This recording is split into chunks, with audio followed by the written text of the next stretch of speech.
ទាំងអស់គ្នាវីដេអូនេះនឹងបង្ហាញបងប្អូននៅផលវិបាកនៃការបរិភោគផ្លែម្រះច្រើនហួសប្រមាណពេក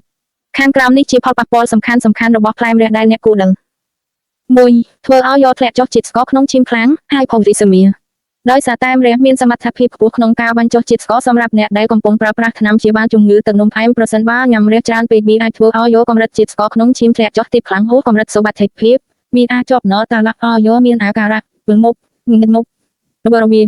ញ័រដៃជើងឬអាចសន្លប់បាន 2. បញ្ហាដល់ប្រព័ន្ធរំលាយអាហារ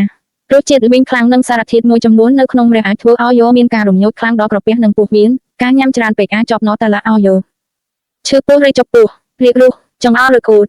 3. គ្រោះថ្នាក់ចំពោះស្ត្រីមានផ្ទៃពោះនិងស្ត្រីបំបៅដោះកូន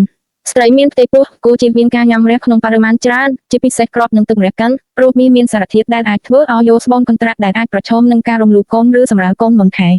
ស្ត្រីបំបៅដោះកូនសារធាតុមួយចំនួនអាចឆ្លងកាត់ទឹកដោះទៅទារកដែលមិនល្អសម្រាប់ប្រព័ន្ធរំលាយអាហាររបស់ក្មេងឡើយ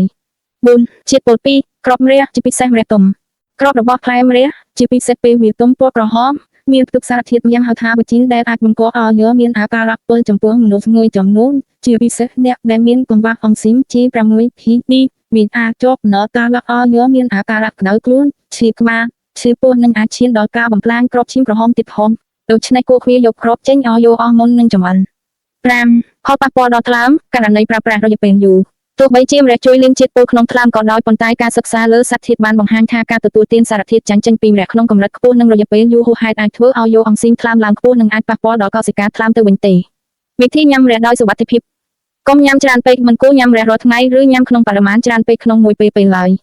កោសគ្រាប់ចេញត្រូវលាងសម្អាតនិងកោសយកគ្រាប់ព្រមទាំងសាច់សខាងក្នុងចេញឲ្យយកស្អាតសូមអរគុណ